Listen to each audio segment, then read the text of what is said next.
Hello friends, આજે આપણે બનાવીશું ખૂબ જ ટેસ્ટી રગડાપુરી, જેને બનાવવી ખૂબ જ સરળ છે. ઠંડીમાં આવી ગરમા ગરમ રગડાપુરી ખાવાની ખૂબ જ મજા પડે.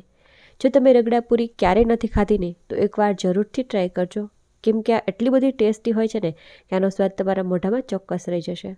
તો ચાલો બનાવવાનું શરૂ કરીએ. તો સૌથી પહેલાં રગડાપુરી બનાવવા માટે મેં અહીંયા વટાણાને ઓવરનાઇટ પલાળીને રાખ્યા હતા. આ રીતના વ્હાઈટ વટાણા આવે છે, જેને થોડા ગરમ પાણીમાં પલાળી દેવાના છે. તો તમે જુઓ કે વટાણા આપણા સરસ સોફ્ટ થઈ ગયા છે. તો વટાણાને 2-3 વાર સાફ પાણીથી ધોઈ લેવાના અને પછી આ રીતનું ચોખ્ખું પાણી એડ કરી દેવાનું. હવે આપણે એક બટાટાની છાલ કાઢી આ રીતે ટુકડોમાં સમારીને ઉમેરી દઈશું અને તેની સાથે આપણે 2 બટેટા આખા ઉમેરીશું, જે આપણે રગડાપુરીમાં યુઝ કરીશું. થોડીક આપણે આમાં હળદર ઉમેરી દઈએ, સ્વાદ પ્રમાણે મીઠું ઉમેરી દઈએ અને આ ઉભરાય નહીં તેના માટે થોડુંક આપણે તેલ ઉમેરી દઈશું. અને હવે આપણે આ બધી જ વસ્તુને સારી રીતે મિક્સ કરી લઈશું.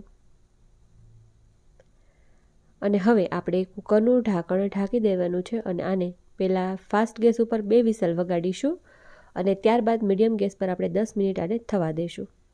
હવે આપણા વટાણા બફાય ને ત્યાં સુધીમાં આપણે ચટણીઓ બનાવી લઈએ.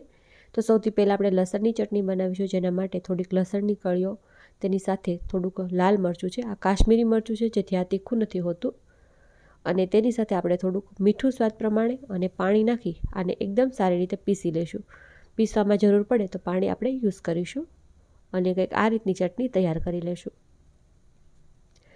તો લાલ ચટણી આપણી તૈયાર છે લસણની. હવે આપણે લીલી ચટણી બનાવી લઈએ.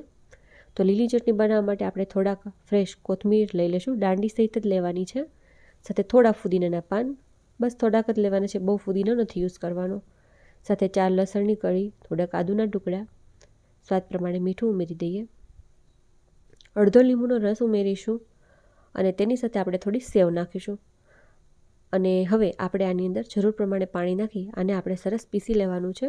આમાં હું તીખું મરચું, લવિંગિયા મરચાં આવે નાખતા ભૂલી ગઈ છું, જે મેં પીસવામાં નાખ્યું હતું, તમારે એડ કરી દેવાનું છે. તો અહીંયા આપણી સરસ મજાની ગ્રીન ચટણી બનીને પણ તૈયાર છે. હવે આ રેસીપીની સ્પેશિયલ ચટણી બનાવી લઈએ, જે છે ગોળ અને આમલીની ચટણી. આ ચટણી થોડીક સિમ્પલ અને અલગ રીતે બનાવી છે, જેથી આ ચાટનો ટેસ્ટ ખૂબ જ વધી જશે. એકવાર આ રીતે જરૂરથી ટ્રાય કરજો. તો આમલીને ગરમ પાણીમાં 1-8 કલાક પલાળી લીધી છે. હવે હાથોની મદદથી મસળી લેશું. હાથોની મદદથી મસળશું ને તો જ એકદમ સરસથી મસળાશે.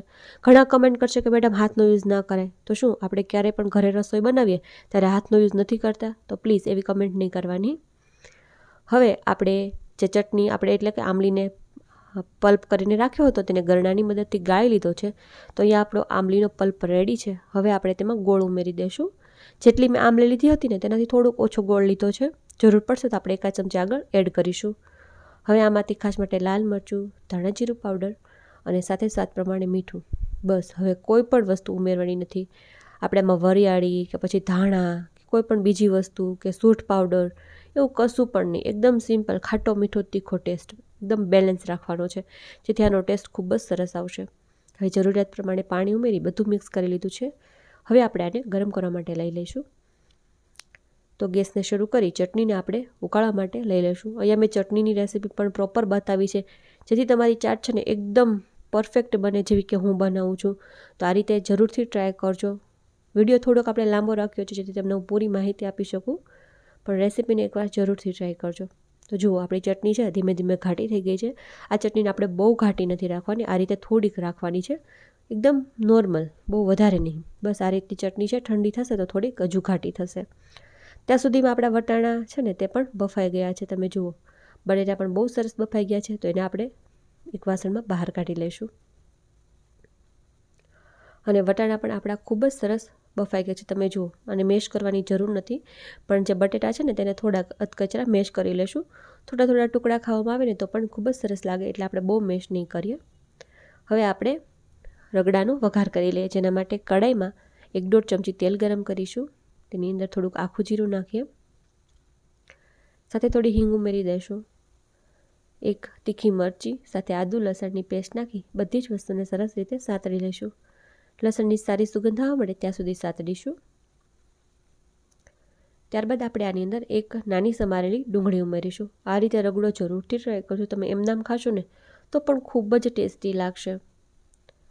હવે આપણે આને સરસ રીતે થોડીક હલકી બ્રાઉન થાય ત્યાં સુધી ડુંગળીને સાંતળી લેવાની છે. તમે જુઓ ડુંગળી આપણી ખૂબ જ સરસ સંતળાઈને તૈયાર છે.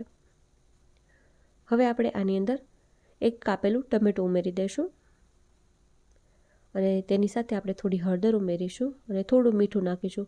આપણે વટાણા બાફામાં પણ મીઠું નાખ્યું છે તો થોડું સાચવીને ઉમેરીશું અને બરોબર રીતે આને મિક્સ કરી લેશું અને આને ઢાંકી આપણે થોડી વાર ચડવા દઈશું જેથી કરી ટમેટાં આપણા સોફ્ટ થઈ જાય. તો લગભગ 1 મિનિટ જેવું થયું છે અને તમે જુઓ કે ટમેટાં ખૂબ જ સરસ સોફ્ટ થઈ ગયા છે. તો ટમેટાને આ રીતે હલકા મેશ કરી લઈશું અને હવે આપણે આની અંદર બાકીના મસાલા નાખીશું. તો થોડુંક આપણે તીખાશ પ્રમાણે લાલ મરચું અને ધાણા જીરું પાવડર ઉમેરી આને સરસ રીતે મિક્સ કરી લઈશું. અત્યારે આપણે નોર્મલ મસાલા જ નાખ્યા છે. બાકીના મસાલા આપણે રગડો ચડી જાય ત્યારબાદ નાખીશું જેથી રગડો ખૂબ જ ટેસ્ટી તૈયાર થશે. મસાલાને થોડી વાર સાતળી લીધા છે અને ત્યારબાદ આપણે જે વટાણા અને બટેટા બાફેલા છે તે ઉમેરી દીધા છે. સાથે થોડું પાણી પણ ઉમેરીશું અને આને બરોબર રીતે મિક્સ કરી લેશું. તમે જુઓ રગડાનો કલર કેટલો સરસ લાગી રહ્યો છે અને થોડા બટેટા જો આખા દેખાય તો તેને ભાંગી લેવાના છે. એકદમ મેશ નથી કરવાના, થોડાક ટુકડા રાખવાના છે. હજુ આપણે આમાં થોડું પાણી નાખશું કેમ કે આ ચડશે એટલે થોડું ઘટ થશે. આ રગડો ચડી જાય ત્યારબાદ આપણે મસાલા એવા નાખીશું જેથી રગડો ખૂબ જ ટેસ્ટી બનશે. હવે આપણે એને ઢાંકી થોડી વાર ચડવા દેશું. તો લગભગ 1-2 મિનિટ મેં ચડવા દીધું છે. વચ્ચે એકાદ વાર મિક્સ પણ કર્યું હતું. તો તમે જો ખૂબ જ સરસ ચડી ગયું છે. તો હવે થોડો ગરમ મસાલો ખાસ કરીને નાખજો. અડધો લીંબુનો રસ નાખીશું. લીંબુનો રસ બહુ વધારે નથી નાખવાનો, હલકી ખટાશ રાખવાની છે. જો બહુ ખાટું થશે ને તો પણ મજા નહીં આવે. હવે આપણે આમાં જે ગ્રીન ચટણી બનાવી હતી ને તે 2 ચમચી જેટલી ઉમેરીશું. આનાથી રગડાનો ટેસ્ટ ખૂબ જ સરસ આવશે. મેં પહેલી વાર ટ્રાય કરી અને ખરેખર ખૂબ જ ટેસ્ટી લાગ્યું. તમે જરૂરથી બનાવજો. સાથે જ થોડાક ફ્રેશ ધાણા નાખી અને બરોબર રીતે મિક્સ કરી લેશું. તો ખૂબ જ સરસ આપણો ગરમા ગરમ રગડો બનીને તૈયાર છે, જેને જોતાં જ ખાવાનું મન થઈ જાય એવો છે. એકવાર આ રીતે રગડો જરૂરથી ટ્રાય કરજો. તો હવે આપણે સર્વ કરી લઈએ. તો આપણે અહીંયા પૂરી લીધી છે. પૂરીને આ રીતે તોડી લેશું. તમે જુઓ થોડીક કડક પૂરી આવે ને તેવી લેવાની છે જેથી કરી ખૂબ જ સરસ તમારો આ ભેળ તૈયાર થાય એટલે કે ચાટ તૈયાર થાય. તો હવે આપણે બાફેલા જે બટેટા હતા ને તેને હલકા મેશ કરી પૂરીમાં ઉમેરી દઈશું. ઉપરથી થોડોક ચાટ મસાલો નાખીશું. થોડીક આપણે ડુંગળી ઉમેરી દઈશું. ડુંગળી ના ખાતા હોય તો સ્કીપ કરી શકાય. સાથે આપણે જે રગડો બનાવ્યો હતો તે ગરમા ગરમ રગડો બધી જ પૂરીમાં ઉમેરી દઈશું. રગડો ગરમ જ રાખવાનો છે જેથી ખાવાની મજા આવે. ઉપરથી થોડાક ટમેટાં ઉમેરીશું. ત્યારબાદ આપણે જે ચટણીઓ બનાવી છે તે ઉમેરીશું. સૌથી પહેલાં આપણે ગ્રીન ચટણી ઉમેરી લઈએ. આ ચટણી ખૂબ જ સરસ લાગે છે ખાવામાં. સાથે લસણની ચટણી બનાવી છે તે ઉમેરીશું. જેવું તીખું જોઈએ તે પ્રમાણે ઉમેરી શકાય છે. ત્યારબાદ આપણે આની ઉપર ગોળ આમલીની ખાટી મીઠી ચટણી ઉમેરીશું. જેવું તમારે ટેસ્ટ જોઈએ તે પ્રમાણે તમે વધારે કે ઓછી ઉમેરી શકો છો.